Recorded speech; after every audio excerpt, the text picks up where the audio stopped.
kabisa ni ndefu sana. Ndani ya mwaka huo kuna wengi ambao hawataimaliza. Kuna wengi ambao watakufa ndani ya mwaka huu wa 2026. Kuna wengine ambao wataweza kuingia ndani hali ya magonjwa ndani ya mwaka wa 2026. Kuna wengine ambao wataweza kukatika mifupa ndani ya mwaka wa 2026. Kuna wengi ambao shetani atafanya mambo mabaya ndani ya maisha yao ndani ya mwaka huu wa 2026. Ila shauri nalokuambia ndugu mpendwa, nataka upate muda ya kuweza kuombea mwaka huu. Mwaka huu ambao tutauanza, pata muda uweze kuombea mwaka huu.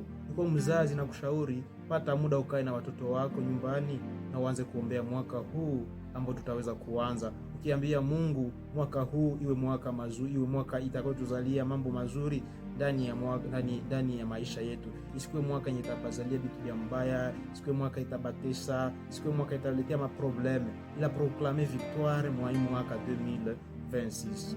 Hivi nataka usikose muda ya kuweza kukaa pamoja na watoto wako, usikose muda ya kukaa pamoja na familia lako, ukianza kuombea mwaka huu ambao